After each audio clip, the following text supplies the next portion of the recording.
Hello and welcome to Pradip'samsChannel। আমি প্রদীপ নায়ক। বন্ধুরা, আশা করি সবাই তোমরা ভালো আছো। দেখো, আজকের যে ভিডিওর বিষয়, সেই ভিডিওর বিষয় হচ্ছে একটি ডু ভার্ব অর্থাৎ অক্সিলারি ভার্ব।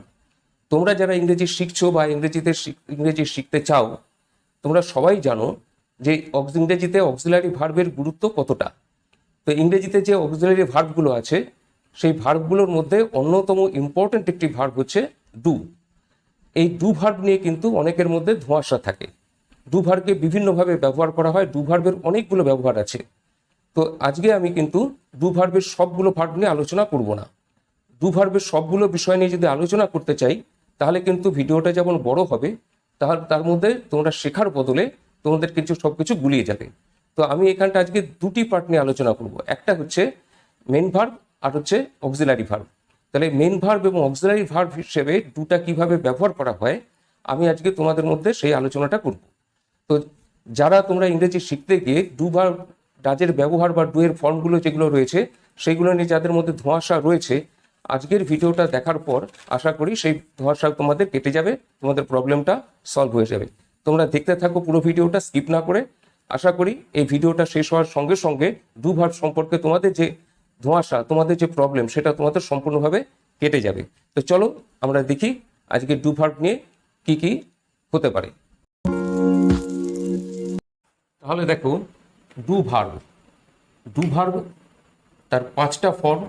ডু ভার্বের পাঁচটা form: V1 form do, V2 form did, V3 form done, V4 does, V5 doing. এবারে এই ডু ভার্বটাকে আমরা দুভাবে প্রধানত ব্যবহার করতে পারি। মনে রাখতে হবে, এই ডু ভার্ব কিন্তু অসংখ্য রকমভাবে ব্যবহার করা হয়ে থাকে। তার মধ্যে মেইনলি আমরা যেটা ব্যবহার করি, একটা হচ্ছে অক্সিলারি ভার্ব হিসাবে আর একটা মেইন ভার্ব হিসাবে। এই দুভাবে ব্যবহার হয়ে থাকে। এই দুটো ভার্বের ব্যবহার যদি আমরা জানতে পারি, তাহলে কিন্তু ইংরেজিটা গঠনটা অনেক অনেক বেশি সহজ হয়ে যাবে স্টুডেন্টসদের কাছে। তো আমরা এখানে দেখব অক্সিলারি আর মেইন ভার্ব কীভাবে ব্যবহার করা হয়। ডুইং ভার্বের সঙ্গে যদি বসে, অর্থাৎ একটা মেইন ভার্ব যদি আলাদাভাবে থাকে, তাহলে মেইন ভার্বের সঙ্গে যদি বসে, তখন সেটা অক্সিলারি হিসাবে বসে। প্রধানত নেগেটিভ ফর্ম আর ইন্টারোগেটিভ ফর্মে এগুলো ব্যবহার করা হয়। উদাহরণ কীরকম, যেমন হচ্ছে আই ডু নট ওয়ান্ট। এখানটাই ওয়ান্ট শব্দটা, এই ওয়ার্ডটা হচ্ছে একটা মেইন ভার্ব। এই মেইন ভার্বকে সাহায্য করছে, অত অক্সিলারি ব্যবহার হচ্ছে ডু। একইভাবে ইন্টারোগেটিভ যখন করা হয়, তখন ডু ইউ ওয়ান্ট, এই ওয়ান্ট মেইন ভার্ব, তার অক্সিলারি ভার্ব হিসেবে বসছে ডু। তাহলে আমরা এখানটা দেখলাম অক্সিলারি ভার্ব হিসাবে যখন বসছে, তখন তার সঙ্গে একটা মেইন ভার্ব থাকবে, তাকে হেল্প করবে, অর্থাৎ হেল্পিং ভার্ব হিসাবে ডুটা এখানটা ব্যবহার হয়। এটা হচ্ছে অক্সিলারি ভার্ব। এবার হচ্ছে মেইন ভার্ব। মেইন ভার্ব হিসাবে যদি কাজ করে, তাহলে ডু নিজেই একটা কাজ করবে। যেমন ধরো, I shall do the work. এখানে যে ডুটা, এটা নিজে একটা স্বনির্ভর একটি ওয়ার্ড, অর্থাৎ নিজে একটি ডুইং ভার্ব, মেইন ভার্ব। আমি কাজটা করব, I shall do the work, he has done his work. তাহলে এইখানটায় এইগুলো বসলো হচ্ছে একটা মেইন ভার্ব হিসাবে। তাহলে দেখো, মেইন ভার্বের মধ্যে কিন্তু যখন বসছে, তখন কিন্তু আলাদা করে কোনো মেইন ভার্ব বা ডুইং ভার্ব থাকছে না। এরা নিজেই কিন্তু তখন একটা ডু ভার্বটা মেইন ভার্ব হিসেবে কাজ করছে। এছাড়া ডুয়ের একটা আলাদা করে ব্যবহার আছে, সেটা হচ্ছে আদেশ বা অনুরোধ যখন আমরা জোর দিয়ে বোঝাই, তখন আমরা এখানটা ডু ব্যবহার করে থাকি। কীরকম ধরনের, আমরা সাধারণভাবে বলে থাকি, যেমন প্লিজ কাম।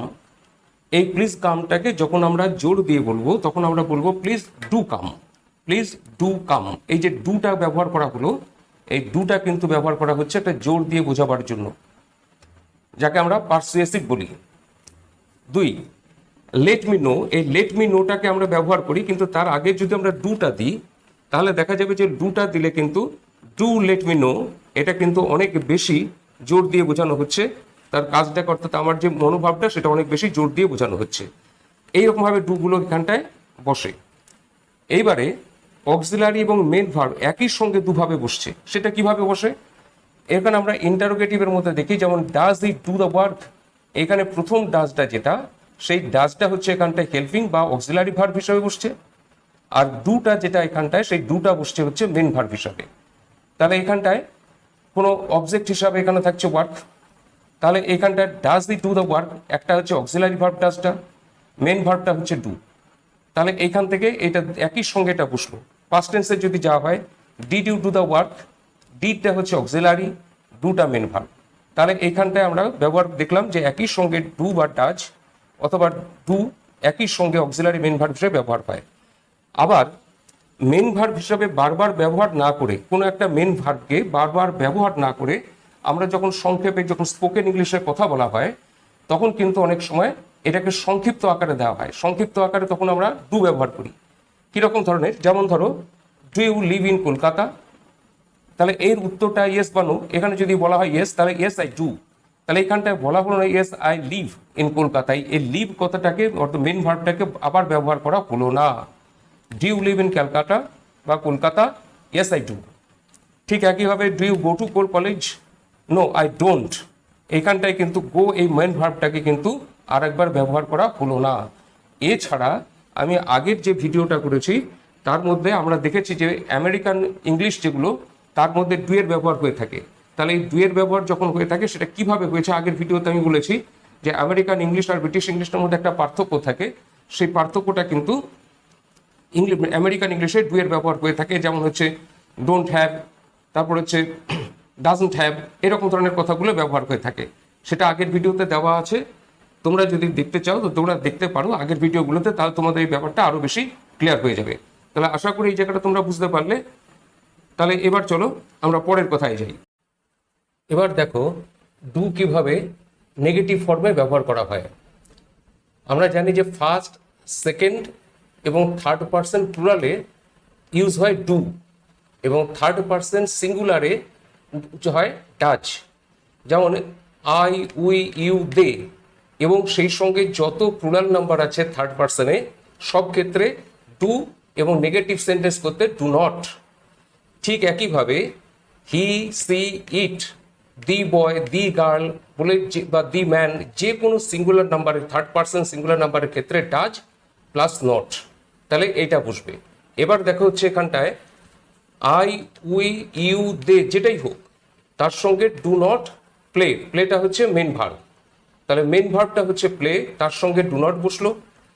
হি, সি, দি বয় এরকম থার্ড পারসন সিঙ্গুলার নাম্বারের ক্ষেত্রে ডাজ নট প্লে, প্লেটা যেমন আছে মেন ভার্ব তেমনি থেকে গেল।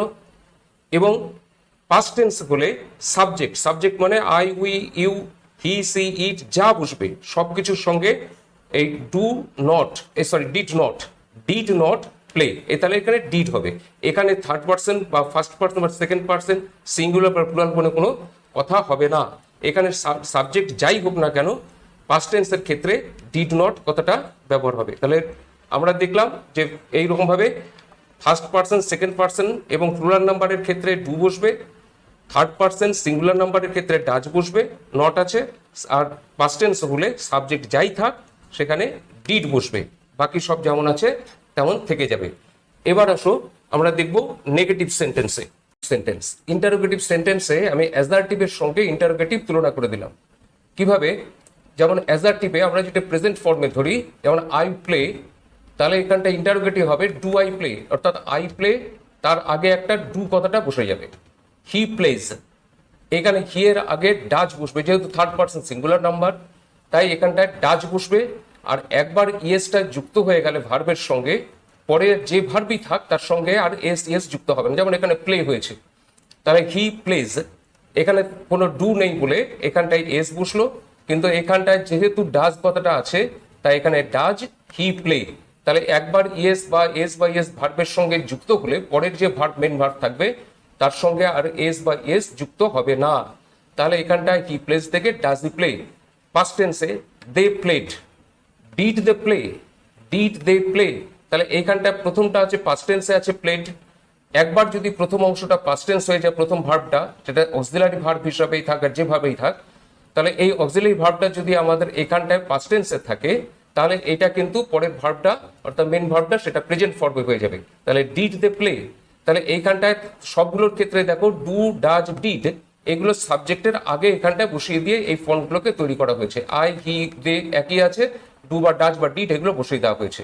এবার যদি নেগেটিভ সেন্টেন্স হয়, নেগেটিভ সেন্টেন্সের ক্ষেত্রে যেমন হচ্ছে আই ডোন্ট প্লে, এটা নেগেটিভ সেন্টেন্স। তাহলে এইখানটায় যদি ইন্টারোগেটিভ করা হয় তাহলে ডু আই নট প্লে, তাহলে এইখানটায় ডু এবং এই ডোন্টটাকে ভেঙে দেওয়া হলো, ডু আর নটে মাঝখানে সাবজেক্টকে বসিয়ে দেওয়া হলো। He does not play, does he not play, তাহলে এইখানটায় ডাজটা আর নটটাকে ভেঙে দিয়ে মাঝখানটায় ইটাকে বসিয়ে দেওয়া হলো, does he not play. Past টেন্সে দে ডিড নট প্লে, তাহলে দে ডিড নট প্লে এটাকে পাস্ট টেন্সে করতে গেলে ডিড দে নট প্লে, তাহলে এখানে ডিড আর নটের মাঝখানে দে ঢুকে গেল। তাহলে এইভাবে আমরা প্রেজেন্ট বা পাস্ট ফর্মে আমরা ডিড ব্যবহার করে অ্যাজারটিভ থেকে নেগেটিভ করতে ইন্টারোগেটিভ করতে পারি। তাহলে আশা করি তোমরা এই ব্যাপারটা খুব পরিষ্কার করে বুঝলে।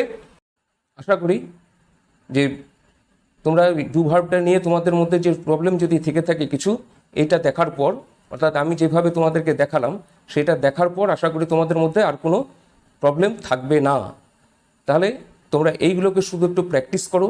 পরের ভিডিওতে আমি তোমাদের জন্য আরেকটি ইম্পর্টেন্ট একটি বিষয় নিয়ে আলোচনা করব, যেটা তোমাদের স্টুডেন্টসদের কাছে অত্যন্ত অত্যন্ত গুরুত্বপূর্ণ।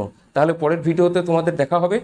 তার আগে আমি বলি যে যদি তোমাদের এই ভিডিওটা মনে হয় যে তোমাদের উপকারে লাগলো, তোমাদের ভালো লাগলো, তাহলে তোমরা অবশ্যই এই ভিডিওটাকে, আজকের ভিডিওটাকে লাইক করো, কমেন্ট করো, শেয়ার করো। আর যদি তোমাদের উপকারে লেগে থাকে তাহলে অবশ্যই চ্যানেলটাকে সাবস্ক্রাইব করে রাখো। তোমাদের কাছে এইটুকু অনুরোধ।